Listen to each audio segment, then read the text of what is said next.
while you are firing rockets, there is a force operating on you that you will not be able to distinguish from an ordinary gravitational force. This was deduced by Albert Einstein in what's called the equivalence principle. An accelerating rocket is indistinguishable from you sitting on Earth with Earth's acceleration of gravity.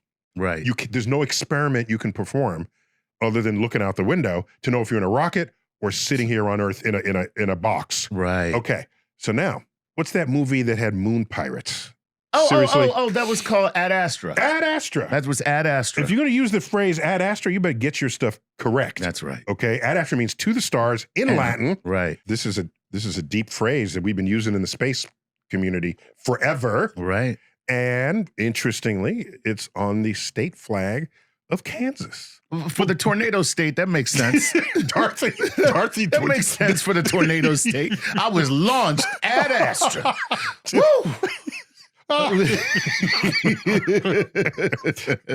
So they would show these rockets firing, and you go inside the ship, and they were all weightless. No.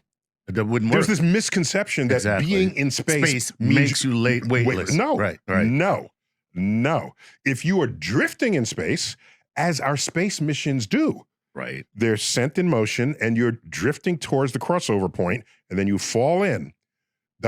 There you go. You're weightless that entire time. But as long as you have on rockets, you are not weightless at all.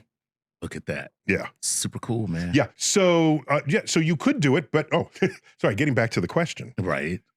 You need filling stations along the way. What? If you're going to drive straight from New York to LA, that's right. How big must your gas tank be? Well, yes. Okay. So we have gas stations along the way.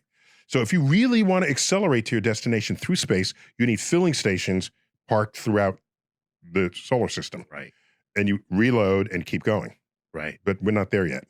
Or like in Star Wars, where they have the ship that is part of another ship.